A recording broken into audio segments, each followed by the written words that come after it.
Hello guys, welcome to my YouTube channel Venus cricket batting. आज हम बात करेंगे एक बहुत ही इम्पोर्टेंट टॉपिक पर, जो कि हम सबका बहुत ही पसंदीदा टॉपिक है कि why bookies always wins and why punter always loses. Bookies जो होते हैं वो हमेशा क्यों जीतते हैं और जो पंटर्स होते हैं वो हमेशा क्यों हारते हैं। देखिए, ये एक ऐसा सवाल है जो सबको परेशान करता है, ठीक है, इंक्लूडिंग मी। तो मैंने इस पर अपनी कुछ रिसर्च की है, कुछ अपना एनालिसिस किया है, बहुत से लोगों के वीडियोस देखे हैं, बहुत से लोगों की प्रोफाइल को मैंने फॉलो भी किया है, बाहर के जो पंटर्स होते हैं। तो एक मैंने ट्रेंड को एक एनालाइज किया है, उसके बाद मैं ये वीडियो बनाने जा रहा हूँ। और इस वीडियो में कुछ टॉपिक तो शायद ऐसे हैं जो आपने शायद किसी और वीडियो में भी सुने होंगे, बट मैंने जो अपनी तरफ से कोशिश की है वो ये कि आपको एक नया पर्सपेक्टिव दूँ, आपको एक नया पॉइंट ऑफ व्यू दूँ, जिसको अप्लाई करके आप अपनी बैटिंग में प्रॉफिट कमा सकें, लॉस के चांसेस को अवॉइड कर सकें। बेसिकली इस सीरीज़ में मैं आपको ये बताऊंगा कि आप जो है अपनी बैटिंग की एज को कैसे बढ़ाएं, क्योंकि जो बैटिंग होती है इट्स अबाउट एज, जीत की हार के ऊपर एज के ऊपर है। तो मैंने इसमें कुछ मिस्टेक्स को हाईलाइट किया है। अगर आप उन मिस्टेक्स को अवॉइड करना स्टार्ट कर देते हो तो आपको सूनर देन लेटर बैटिंग में सक्सेस मिलना स्टार्ट हो जाएगी। कौन कितना जल्दी इसको अप्लाई करता है ये उसके ऊपर है।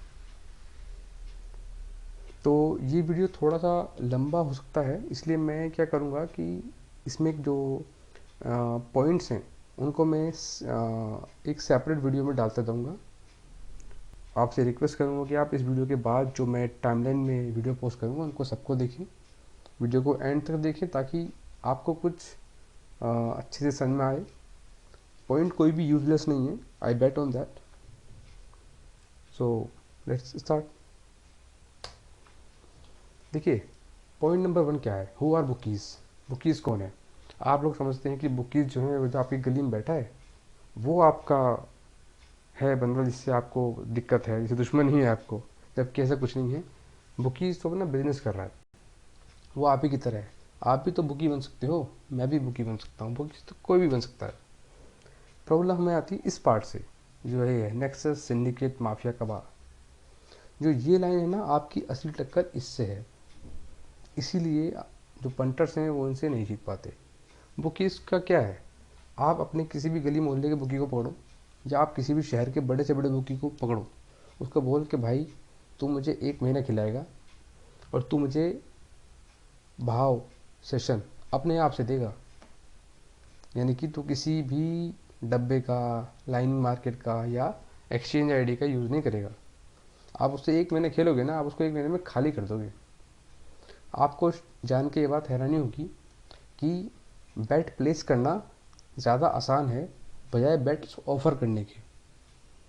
मतलब किसी को ये कहना कि भाई सेशन है 10 ओवर का, तो यस भी कर ले, नोट भी कर ले, तेरी मर्जी है, वो ज़्यादा आसान काम नहीं है। ज़्यादा आसान काम है उसको यस करना। अगर मैं आप ही को बोल दूँ कि ऑस्ट्रेलिया में मैच हो रहा है और आपने सेशन देना है किसी को, आप कभी सोच के देखना, आप दे नहीं पाओगे। तो ये आसान काम नहीं है, भाव डिसाइड करना आसान काम नहीं है। जैसे आपने एक मैच देखा होगा, इस साल के शुरू में हुआ था ऑस्ट्रेलिया और न्यूजीलैंड के बीच में। स्टोइनिस और डैनियल सैम्स खेल रहे थे और करीब 6 ओवरों में उनको तकरीबन 100 रन चाहिए थे। हालांकि बहुत मुश्किल है, लेकिन उन्होंने भाव क्या चलाया पता है? 2 पैसा। हम और आप ये भाव कभी नहीं दे सकते, दुनिया का कोई बुकी ये भाव अपने पास से नहीं दे सकता, पर माफिया दे देता है। क्यों? क्योंकि उसको पता है कि मैच में क्या होना है। तो बेसिकली जो ये नेक्सस होता है, इसमें बड़े बड़े लोग शामिल होते हैं, बड़ी बड़ी ऑर्गेनाइजेशन शामिल होती हैं, बोर्ड शामिल होते हैं, और अबू इब्राहिम जैसे लोग भी शामिल होते हैं। अब अबू इब्राहिम कौन है आप समझ ही क्यों होंगे, ठीक है ना? तो बुकीज़ को माफिया का सपोर्ट रहता है, आई मीन सिंडिकेट का सपोर्ट रहता है। दैट इज़ वाई जो बुकीज़ होते हैं वो लॉन्ग रन में हमसे जीतते हैं। बुकीज़ क्या मकान ही बनता है, गाड़ी भी आती है, हाथ में घड़ियाँ भी होती हैं महंगी, ठीक है, उसके बच्चे बच्चे स्कूल में जाते हैं। पंटर्स का घर भी बिकता है, दुकान भी बिकती है, उसकी सेविंग्स भी ख़त्म होती है, वो अपनी सैलरी भी देता है, वो लोन भी लेता है मुथूट फाइनेंस से, और वो सब बुकी के पास जाता है। ऐसा क्यों? क्योंकि बुकीज़ इस सिंडिकेट के द्वारा ऑपरेटेड होते हैं, उनका उन्हें सपोर्ट रहता है।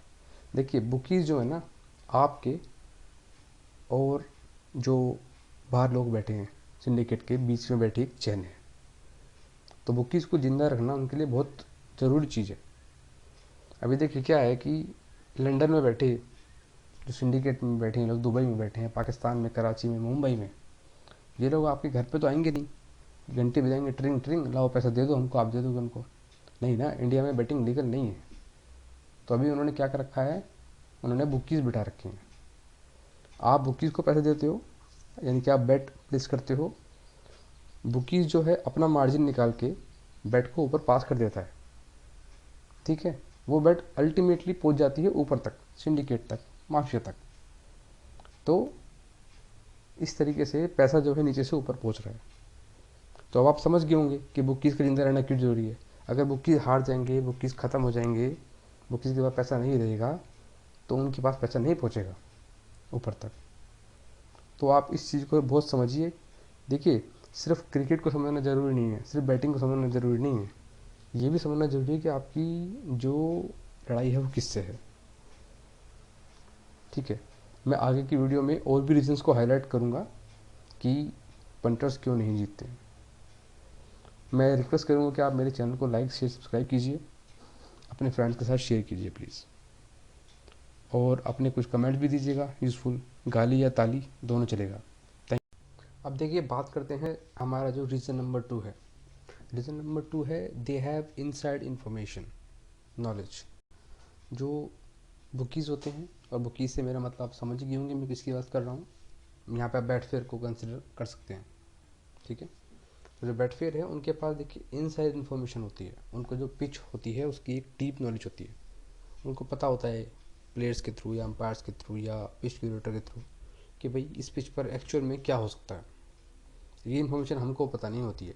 एक्यूरेट तो वो भी नहीं होते हैं कि हर बार वो एक्यूरेट होंगे, लेकिन 10 में से 7 बार वो पिच का, वेदर का, ड्यू का एक्यूरेट जो एक एनालिसिस होता है वो कर लेते हैं।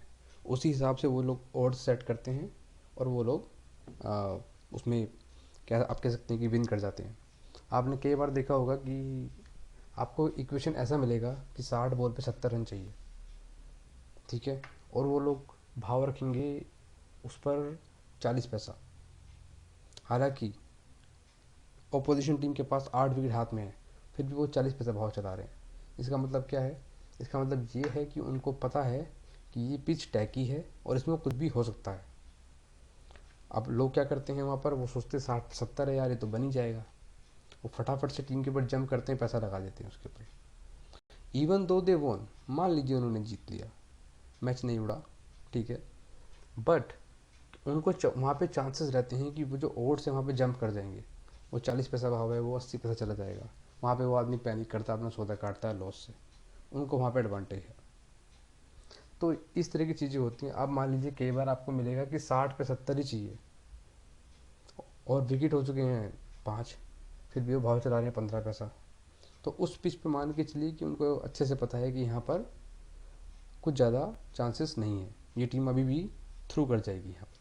तो बिकॉज उनके पास ज़्यादा स्टैटिस्टिकल डेटा होता है, उनको उस पिच का उनके पास उस पिच का 20 साल का इतिहास होता है, इसलिए वो लोग हमसे आगे होते हैं, उनके पास हमसे ज़्यादा इन्फॉर्मेशन होती हैं।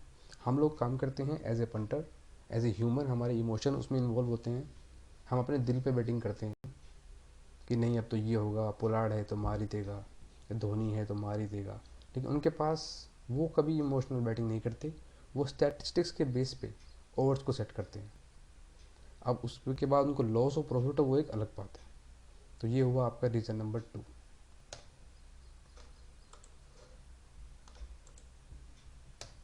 आते हैं पॉइंट नंबर 3 पर, यह है डीप मनी बिग पॉकेट।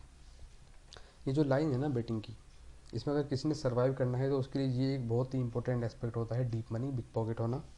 ये लोग आप समझ ही चुके होंगे कि क्योंकि होता क्या है कि जिसके पास कोई बंदा ऐसा है जो 50,000 रुपये लेके मान लीजिए IPL में आया, ठीक है, उसके अगर 2 या 3 मैच ख़राब चले गए और वो 10,000 रुपये भी हार गया, अब उसके पास सिर्फ 20,000 रुपये बचे, तो फाइनल मैच में जैसे ही उसको मौका मिलेगा वो पैसों को कवर करने का, तो वो उस मैच को उस पर्टिकुलर मैच के बेसिस पे नहीं खेलेगा। उसके दिमाग में ये होगा कि यार मैं लास्ट में 30,000 रुपये हार चुका हूँ। अब वो यहाँ पे दो गड़बड़ कर देगा। या तो वो ये करेगा कि मोटा खेल जाएगा, या मान लो कि उसका भाव आ चुका है, उसको 10,000 रुपये लेके उठने का मौका मिल रहा है, वो नहीं लेगा। या हो ये भी सकता है कि उसमें इतना ज़्यादा डर बैठ जाए कि वो अपने सौदे को जल्दी काट दे, 5,000 रुपये लेके उठ जाए, और बाद में पता लगे कि वो तो इसमें अपने 20,000 रुपये भी कमा सकता था। तो ये एक पॉइंट है, बिग पॉकेट होने का ये एक बेनिफिट है। जिसके पास बजट होता है वो बिना डरे काम करता है। उसको पता है मैं अब नहीं तो अब नहीं तो अब नहीं तो अब रिकवर कर लूँगा, है ना। फॉर इंस्टेंस कोई एक ऐसा बंदा है जो कहता है कि मैं 5 पैसे वाले मैच उड़ाऊँगा। अब 5 पैसे वाले मैच को, ऐसे बंदे को हारने के लिए 20 मैच चाहिए। समझे मेरी बात।